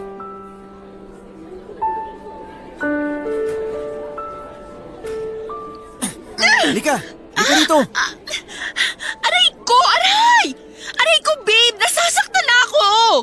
Masasaktan ka lalo sa akin kapag hindi ka tumigil sa kakasalita mo dyan. Bitiwan mo nga kasi yung braso ko! Hindi naman ako lalayo sa'yo! O ayan, Aray! Hindi mo naman ako kailangang itulak! alam mo ikaw, ang arte-arte mo. Binitawan lang kita tapos sasabihin mo na tinulak na kita. Ano na naman ba kasing problema mo at parang sa akin mo binubunton niyang init ng ulo mo? Hindi ko binubunton sa iyong init ng ulo ko. Dahil ikaw mismo nagpapakulo ng dugo ko ngayon sa galit. Ano na naman bang ginawa ko sa'yo? Ano, Aya? Maang-maangan ka na naman talaga dyan? Jed naman eh. Sabihin mo na lang kasi sa akin kung ano man yung kinakagalit mo. Para hindi na ako naguguluhan dito. Ang galing mo rin talaga umarte, no? Akala mo ba hindi kita nakita kanina sa kantin? Nakikipagharutan ka kay Albert. Ako? Nakikipagharutan sa kanya? Bakit ko naman gagawin yun? Jed, kaya lang naman kami magkasama ni Albert. Kasi kagrupo namin siya ni Tess sa thesis namin. Ayan! Diyan yung nag-uumpisa, di ba? Yung kunwari gagawa kayo ng thesis. Pero ang totoo, naglalandian na kayong dalawa. Saan mo ba napupulot yung mga sinasabi mo na yan? Bakit? Hindi ba totoo? Siyempre hindi. Bakit ko naman gagawin yun? Boyfriend kita. At malaki ang respeto ko sa relasyon nating dalawa. So kapag hindi mo pala ako boyfriend, plano mo talagang landiin yung Albert na yon? Jed naman, ano ba? Saan ba talaga pupunta tong usapan na to? Tapatin mo nga ako, Aya. Type mo si Albert kaya lagi ka nagpapakyut doon, no? Ano na naman ba yung sinasabi mo? Alam mo, hindi na kita maintindihan. Saka yung takbo ng utak mo kasi... Aray ko, Jed! Bakit mo naman ako sinampal? Kasi isang tanong lang ang binigay ko, pero ang dami mo nang sinabi. Aya! Ano ba nangyayari dito? Wala, Tess. May pinag-uusapan lang kami ni Jed. OMG! Bakit dumudugo yan labi mo? Sinakta ka na naman ba ng walang yang to? Pwede ba, Tess? Huwag ka nga makialam sa pag-uusap namin ng girlfriend ko. Hindi ako makikialam kung hindi mo siya sinasaktan. Tess, tama na yan. Hindi naman talaga ako sinaktan ni Jed. Talaga? Hindi? Kahit ang pula ng pisngi mo at may sugat pa yung labi mo? At ikaw naman, Jed, kung gagawin mo lang punching bag tong kaibigan ko, mabuti pa umalis ka na lang dito. Alam mo, Tess, napaka-pakialamera mo talaga. Mabuti pa nga na magsama na lang kayo ng kaibigan mo. Diyan na kayo. Jed, sandali! Hindi pa tayo tapos mag-uusap. Ay, ano ba? Sinaktan ka na nga ng lalaking yan tapos gusto mo pang habulin? Tess naman eh! Bakit kasi nakialam ka pa sa pag-uusap naming dalawa? So ngayon, kasalanan ko pa pala na concerned ako sa'yo. Wow ha? Alam mo Aya, nakakalimutan mo na yatang tao ka at hindi bagay na tagasalo ng galit, inis o pananakit ng gagong boyfriend mo na yan ha? Kung mahal mo yung boyfriend mo, huwag mo naman sanang kalimutan na mahalin at irespeto yung sarili mo para lang dyan sa lalaki na yan.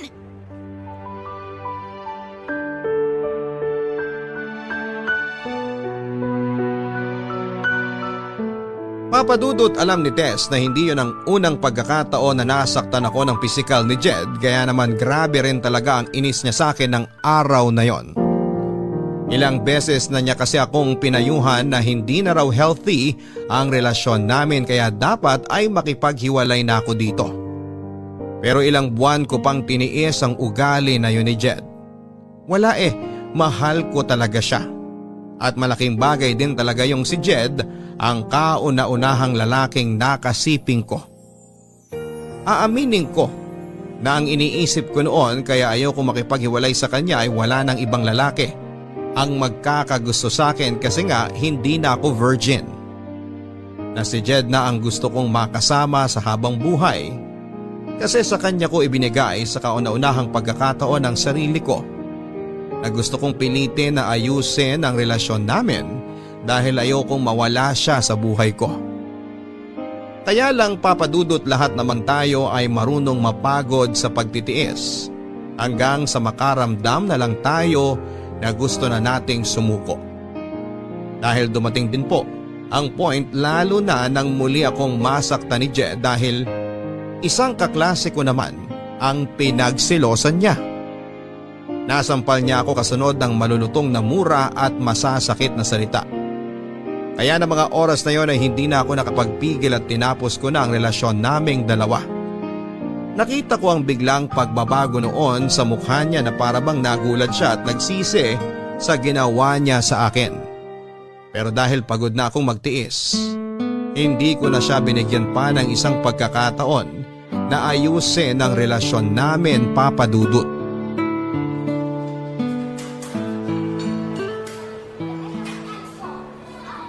Tess, nasan ka na? Sorry ha, traffic kasi dito sa dinaanan ng jeep na sinasakyan ko pero malapit na ako dyan.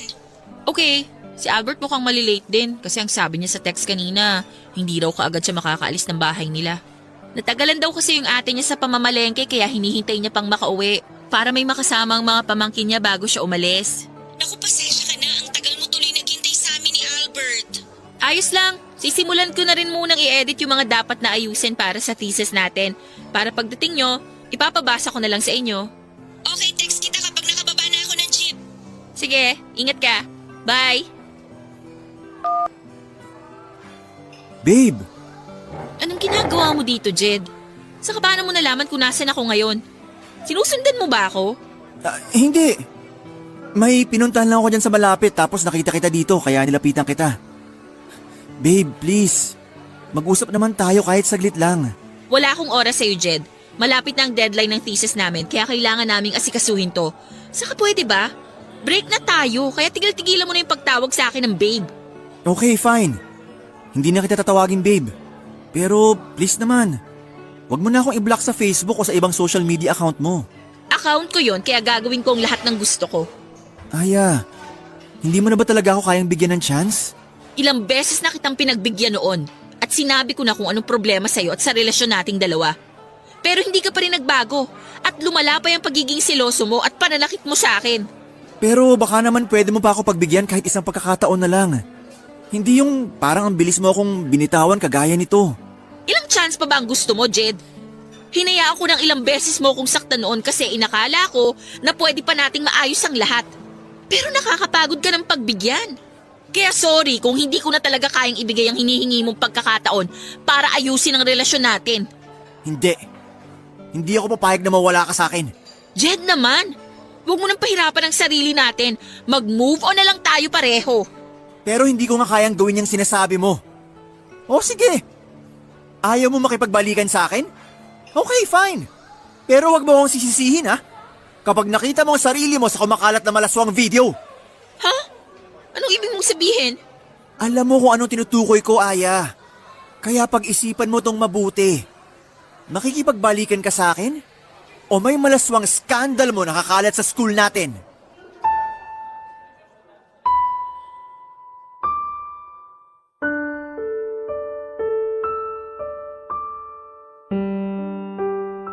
Papa Dudut, hindi na ako nakasagot sa tanong na yon ni Jed sa akin. Bigla na kasi akong kinabahan. Kaya wala na rin akong makapa na salita noon. Hanggang sa dumating na si Tess na dahilan para bigla nang umalis si Jed sa harapan ko. Gusto pa sana siyang habulin at awayin ni Tess pero sinabi ko sa kanya na hayaan na lang na umalis si Jed. Dahil wala naman siyang ginawang masama sa akin. Hindi ko sinabi kay Tess ang pagbabantang ginawa ni Jed, Papa Dudut, dahil nahihiya ako na malaman niya na pumayag ako sa pagbivideo na gusto ni Jed noon. Pero napansin niya na may gumugulo sa isipan ko ng mga oras na yon. Nang tanungin niya ako tungkol doon ay sinabi ko na wala lang yon, kaya huwag na akong alalahanin pa. At nang dumating ang isa pa naming kagrupo sa thesis na si Albert ay pinilit ko ang sarili ko na mag-focus sa dapat naming gawin at pag-usapan na tatlo. Sobrang hirap, Papa Dudut, dahil sobrang nag-aalala ako na baka totohanin ni Jed ang pagbabanta na ginawa niya sa akin ng araw na yon. Nang makauwi ako ng bahay, Papa Dudut, ay hindi pa rin maalis sa isipan ko ang pagbabanta ni Jed tungkol sa video na ginawa naming dalawa. Pero pilit kong kinumbinsi ang sarili ko na hindi naman siguro gagawin ni Jed na ikalat ang video na yon dahil naniniwala ako na kahit papaano ay may respeto at pagmamahal pa rin siyang natitira para sa akin. Kaya lang, Papa Dudut, hindi pa rin siya huminto sa panggugulo sa akin. Kapag nakikita niya akong walang kasama sa school, ay nilalapitan niya ako at pilit na kinakausap. Gumagamit din siya ng mga dami accounts sa Facebook para ma-message niya ako at sinasabi niya na balikan ko na siya. Sinubukan ko na pakiramdaman noon ang sarili ko, Papa Dudut, kung may pagmamahal pa ba akong nararamdaman kay Jed na pwede kong gawing dahilan para balikan siya. Kaya lang, wala na talaga. Sadyang napagod na ang puso ko noon na mahalin siya, kaya nagmatigas ako sa desisyon ko na hindi muli pang makipagbalikan pa sa kanya.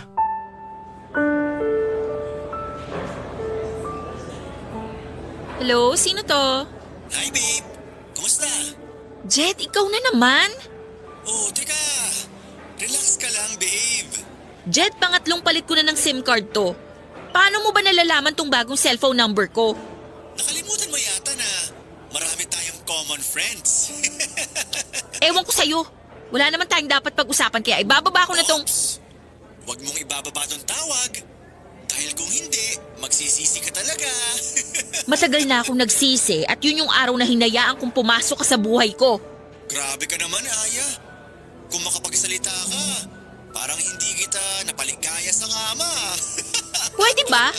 Kung mambabastos ka lang, humanap ka na ng ibang kakausapin mo kasi wala akong panahon sa'yo. Ikaw nga ang gusto kong kausap.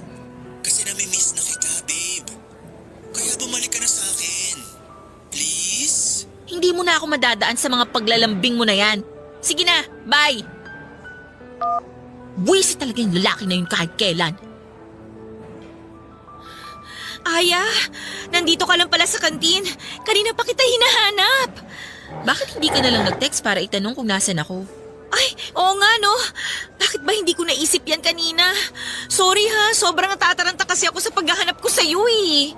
Okay lang, Tess. Pero bakit ganyan ang mukha mo? Para kang nag-aalala na hindi ko maintindihan. OMG, ibig sabihin hindi mo pa talaga napanood? Ha? Ang alin ba? Yung ano...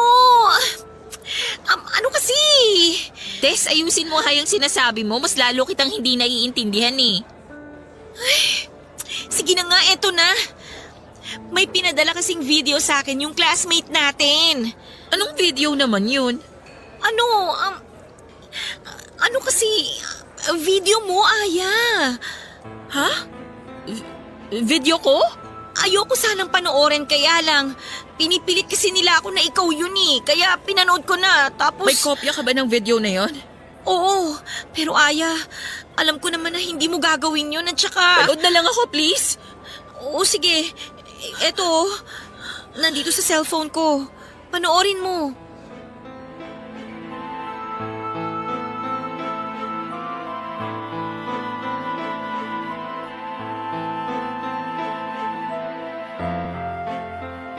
Halos maiyak ako nang makita ko ang sarili ko sa video na pinapanood sa akin ni Tess, Papa Dudut.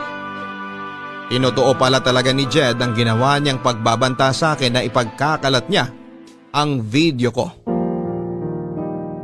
Ang malaswang video na kinuhanan ni Jed noong magkasama kaming dalawa sa isang motel. Kaya lang sa video na yon, Papa Dudut, halos mukha at katawang ko lang ang kita dahil edited na yon. At pakiramdam ko noon ay bigla na lang akong pinagtinginan sa loob ng kantin at pinagbubulungan kahit naka-earphone naman ako ng mga oras na yon. Bigla tuloy akong umalis ng kantin at pumunta na lamang sa may likod ng gym kung saan ay sinundan naman ako ni Tess. At dahil itinuring ko siyang totoong kaibigan ay pinagtapat ko na sa kanya noon na ako talaga ang nasa malaswang scandal na yon. At si Jed pa ang kumuha ng video. Sinabi niya na kailangan daw na magsumbong na ako sa mga pulis para maaksyonan daw ang ginawa sa akin ni Jed. Pero syempre hindi ako sumang-ayon, Papa Dudut, dahil una sa lahat, ayokong malaman ni Mama ang ginawa kong kalaswaan, Papa Dudut.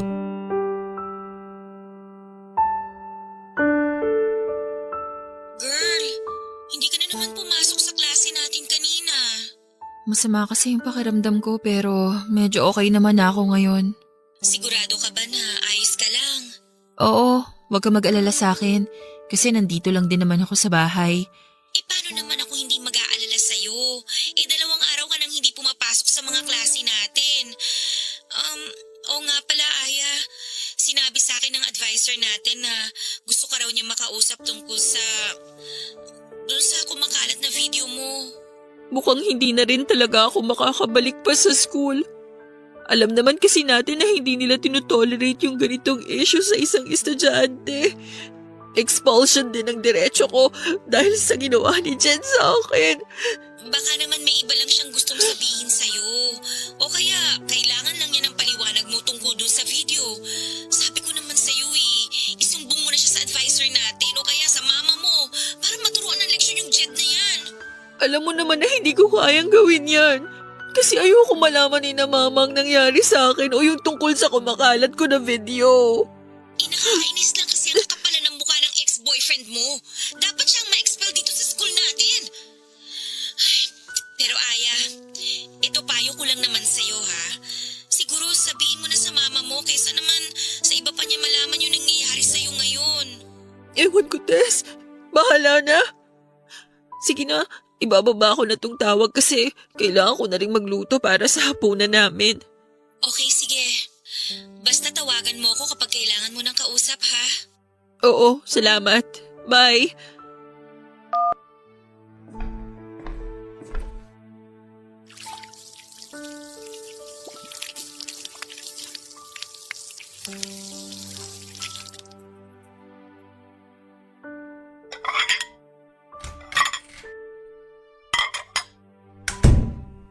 Aya? Aya, nasan ka?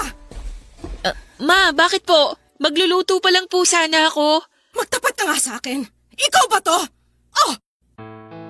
Ma, sino pong nag-send ng video na yan sa cellphone niyo? Sabihin mo sa akin. Hindi naman ikaw to, di ba? Kamukha mo lang tong babaeng nasa malaswang video na to. Alam ko na hindi ikaw to kasi hindi mo magagawa ang bagay na to. Aya, sumagot ka! Sabihin mo sa akin na hindi ikaw to. Nakahawig mo lang tong babae kasi sigurado ako na hindi mo naman kayang gawin to, hindi ba? Hindi ba tama ako? Tama ako na mali ang mga kapitbahay natin sa chinichismis nila tungkol sa'yo? Sabihin mo sa akin na hindi sila nagsasabi na... I'm sorry. Sorry po. Sorry po, Mama. Bakit ka nagsasorry? Aya, ako sabihin na ikaw talaga tong nasa malaswang video na to. Opo, Mama. Ako po, pero hindi ko naman po ginusto. Hindi kang babae ka! Paano mo nagawa to sa sarili mo?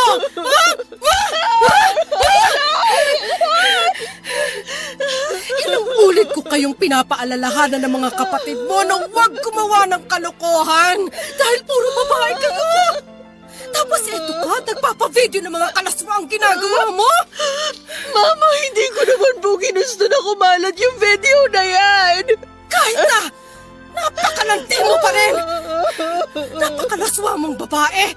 Hindi mo na ginalang ang sarili mo. Hindi mo na nirespeto yung katawan mo. Nakakahiya ka. Nakakahiya kang anak. Kinakahiya kita at yung kahihiya na ginawa mo sa sarili mo.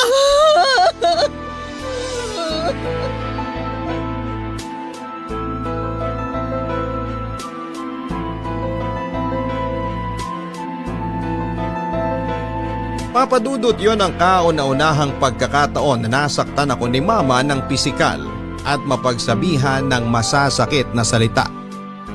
Hindi ko naman siya masisisi dahil sobra kong sinira ang tiwala niya.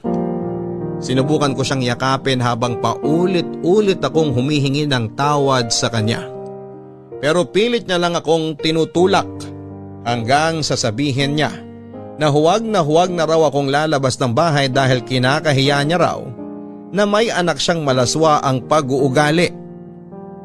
Doon ko nalaman, Papadudot, na hindi lang pala sa mga kaklase ko si Nen ni Jed ang skandal ko, kung hindi pati na rin sa mga pinsang ko na nakilala niya noon. Kaya kumalat na rin yon pati na sa iba pa naming kamag-anak at pati na rin sa mga kapitbahay namin. Pinagkalat niya ang video ko gamit ang kanyang dummy account sa Facebook. Sinubukan kong tawagan si Jed pero hindi na niya sinasagot ang tawag ko. Gusto ko kasing makiusap sa kanya na ihinto na niya ang ginagawa niyang pagpapakalat ng video.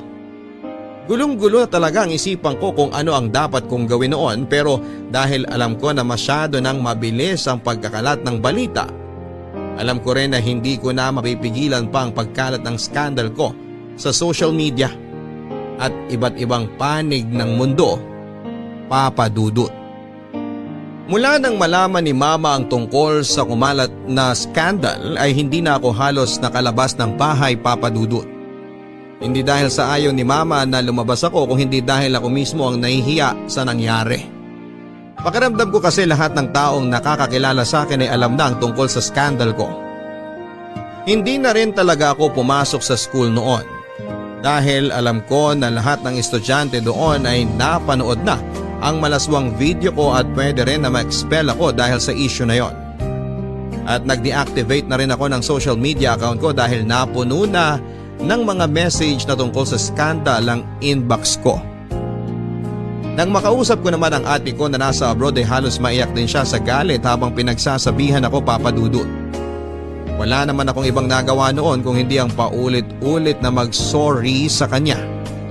Si Mama naman ay hindi na rin ako masyadong kinikibo sa bahay. At hindi ko rin masyadong kinakausap noon ang dalawa kong kapatid. Pareho silang nasa high school noon kaya alam ko na aware na rin sila tungkol sa video ko. Papa Dudut, gusto ko na rin talagang maglayas noon pero wala naman akong alam na ibang pwedeng puntahan. Kaya naman kinulong ko na lamang ang sarili ko sa lungkot at pagsisisi sa loob ng kwarto.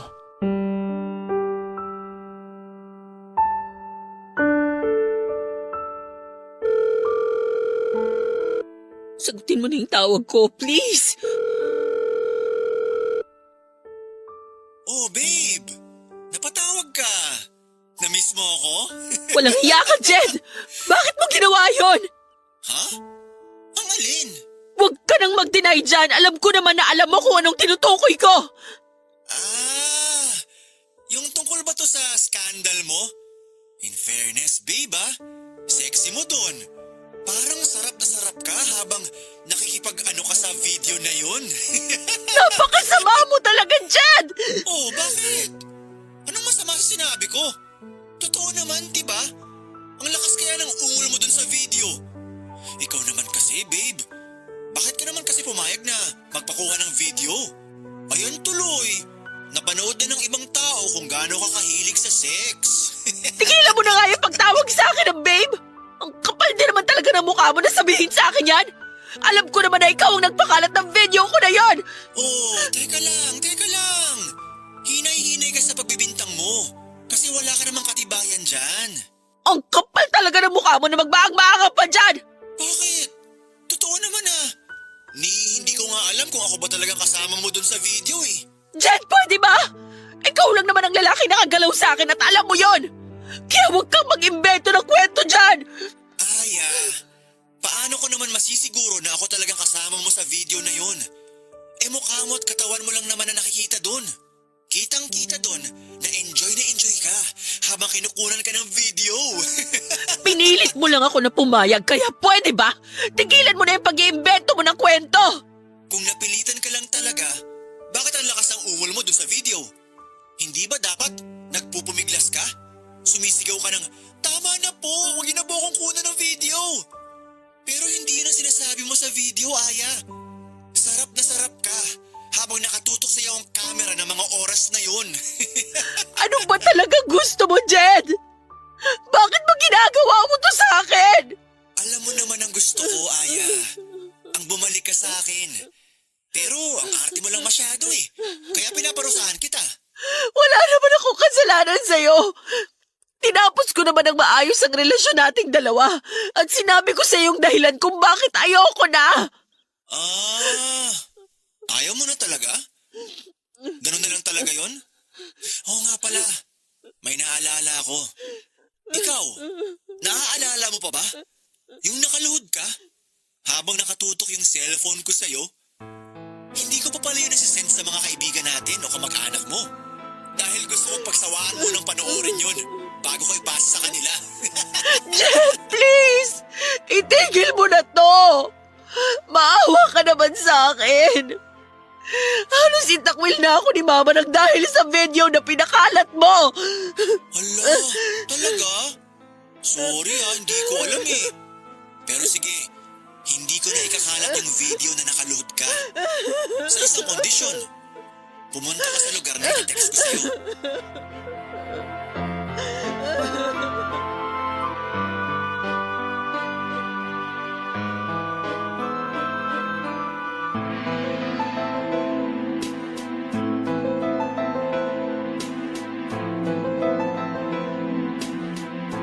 Papadudot gustong makipagkita ni Jed sa akin sa isang motel para raw makapag-usap kami. Pero hindi ako pumayag dahil alam ko naman ang gusto niya talagang mangyari noon. Sinabi ko sa kanya na hindi na ako babalik pa talaga sa kanya at hindi na ako papayag na may mangyari pa sa aming dalawa. Hindi na rin ako nakapagpigil at nailabas ko na ang lahat ng sama ng loob ko sa kanya. Mula sa pagiging seloso niya, mapanakit na boyfriend hanggang sa pagkawala ng pagmamahal na dati kong nararamdaman para sa kanya. Naramdaman ko rin ang galit niya noon sa boses niya at muli akong pinagbantaan na ipagkakalat niya ang isa ko pang malaswang video. Nagtapang-tapangan ako at sinabi ko na hindi ako natatakot sa kanya. Kaya lang kinagabihan papadudot ay tinawagan ako ni Tess para sabihin na may kumalat na namang bagong video ko. At yun nga yung tinutukoy ni Jed na nakaluhod ako sa harapan niya habang kinukuhanan niya ako ng video. Hindi lang yun ang kumalat kung hindi pati na rin ang iba't ibang version ng kwento na tungkol sa pagkatao ko. Na iba't ibang lalaki raw ang kasama ko sa video na yon, na nagbebenta raw ako ng katawan kaya may ganon ngalaswang video. Na matagal na raw akong hindi nag-aaral dahil pariwara na raw ang buhay ko. At kung ano-ano pang version ng kwento na hindi naman totoo. Nalaman ko yun mismo mula kay Tess, Mama at sa mga kapatid ko. Lalo tuloy akong kinamuhian ni Mama dahil inakala niya na totoo ang mga chismis na yon. Lalo rin akong nagalit noon sa sarili ko. Pakiramdam ko noon ay pati ako ay nandidiri na sa katawan ko dahil sa video na yon. Para bang nawala na ako ng kakampi at dahilan para mabuhay. Dahil puro kahihiyan na lamang ang binibigay ko kina Mama. Papadudot, alam kong mali pero dahil sa sobrang na-stress at na-depress na ako sa nangyayari sa buhay ko ng mga oras na yon, ay hindi ko na napigilan ang sarili ko na subukang tapusin ang buhay ko. Nasa kwarto lang ako noon at inabot ko ang cutter mula sa pencil case ko. At doon nga ay sinimulan ko ng laslasin ang pulso ko.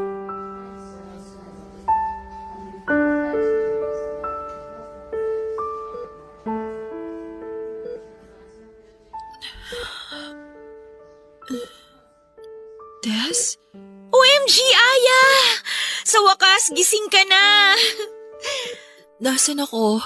Ano ka ba, girl? Hindi mo ba natatandaan kung anong nangyari sa'yo at anong ginawa mo sa sarili mo? Malabo yung naaalala ko. Basta sobrang sakit ng ulo ko at braso ko ngayon. Ay nako, pinagtangkaan mo lang naman na masama ang sarili mo. Mabuti na lang at naisipan kong dumalaw sa inyo kagabi kasi kung hindi, baka hindi ka katukin ng mama mo sa kwarto mo. At doon nga, nakita ka namin na wala ng malit, duguan yung mga kamay mo. Akala ko, panaginip lang ang lahat. Totoo pa rin pala. Totoong pinakalat palalo ni Jed ang skandal ko. Pero Aya, hindi mo pa rin dapat ginawa yun. Alam mo naman na malaking kasalanan sa Diyos ang pagtangkaan ng masama ang mga sarili natin, di ba? Hindi mo kasi ako naiintindihan. Dahil wala ka sa kinatatayuan ko. At hindi ikaw yung may malaswang video na kumakalat ngayon. Kahit na, kasalanan pa rin sa Diyos yung ginawa mo. At isa pa, hindi naman matutuldo ka ng problema mo kapag ginawa mo ulit yan. Hindi ka magiging totoong payapa. Kahit kailan hindi naging sagot sa mga problema natin ang pagtangkaan ng masama ang sarili natin. Marami tayong pwedeng gawin para lang maging totoong maayos ang buhay natin. At ang kauna-unahang dapat nating gawin ay ang magpakatatag sa lahat ng pagsubok kagaya ng dumating sa'yo. Alam ko naman yun. At nagsisisi naman talaga ako sa ginawa ko sa sarili ko. Tama si Mama na dapat binigyan ko ng respeto ang sarili ko at katawan ko. Dapat hindi ako pumayag sa lahat ng mga gustong mangyari noon ni Jed. At naiinis lang ako kasi ang tanga-tanga ko. Kasi naging sobrang mahina ako. Tess, sorry kung natagalan ako sa... Aya? Ay, salamat sa Diyos. Sa wakas nagising ka na. Lalabas po muna ako para magkape, tita. Sige, Iha. Salamat ulit sa pagbabantay sa anak ko, ha? Wala pong anuman, tita. Aya, balik na lang ako mamaya, ah.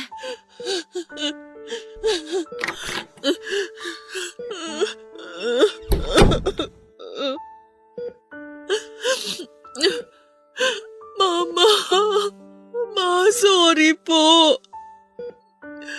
Sorry po kasi binigyan ko na naman po kayo ng problema. Sorry po kasi nagiging pabigat na po ako sa inyo. Sorry po sa ginawa ko. Sorry po talaga. Shh! Tama na. Huwag ka nang umiyak.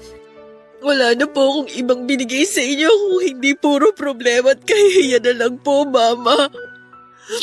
Pero maniwala po sana kayo na nagsisisi na po ako sa lahat ng naging pagkakamali ko. Hindi po ako masamang babae kagaya ng sinasabi ng ibang tao. Hindi po totoo na kung kani-kaninong lalaki po ako pumapatol. Si Jed lang po ang naging boyfriend ko. Mama, siya lang po ang lalaking kasama ko sa lahat ng kumalat ng malaswang video ko. Maniwala po sana kayo sa akin. Hindi ba ako nagsisinungaling? Hindi ba ako masamang babae, Mama? Naniniwala naman talaga ako sa'yo. Nadala lang talaga ako ng galit ko kaya nakapagbitaw ako ng masasakit na salita.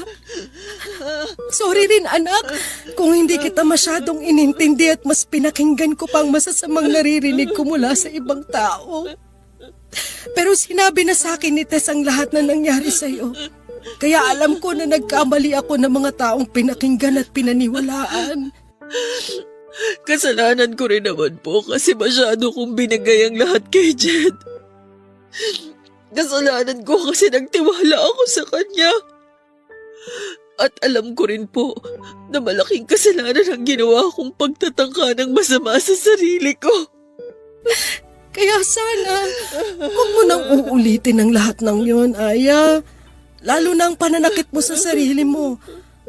Ayoko mawala ka sa akin. Hindi ko kakayanin kapag nawalan ako ng anak. Basta ito ang pangako ko sa iyo, Aya. Gagawin natin ang lahat para papanagutin ng Jed na yon sa mga kasalanan niya sa iyo. At tutulungan ka namin ng mga kapatid mo na maibalik sa normal ang buhay mo.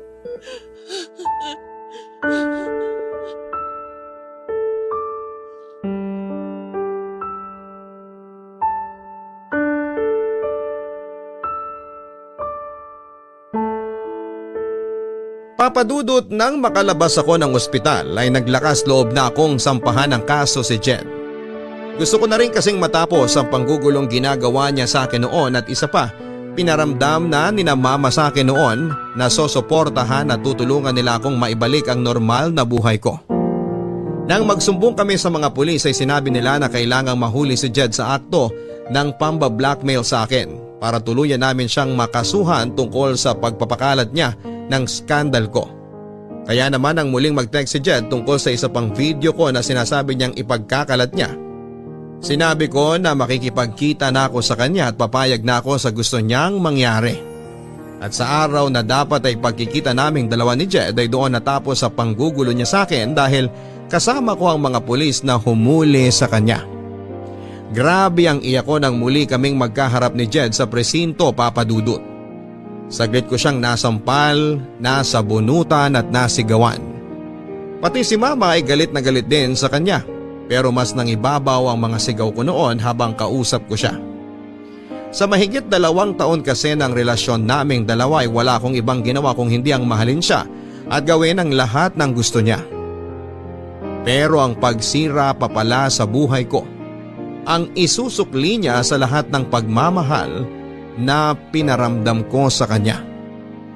Hindi ko rin alam, Papadudod, kung tinulungan ba ako ng tadhana na mapabilis ang pagpaparusa kay Jed dahil 2 buwan pa lamang siyang nakukulong noon nang mabalitaan ko na nagkaroon ng malaking sunog sa lugar nila. at natupok ng apoy ang bahay nila kasama ng kanyang buong pamilya. Ayoko mang matuwa dahil sa nangyaring yon sa pamilya niya, pero hindi ko maiwasan dahil parang karma na yon kay Jed para sa ginawa niyang pagsira sa buhay ko.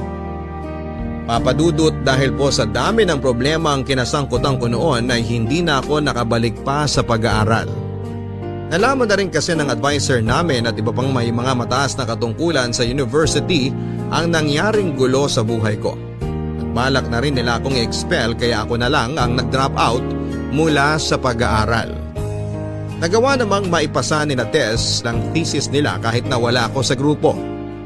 Nasa bahay na lamang ako pero palagi naman akong kinakausap ni na mama at ng mga kapatid ko.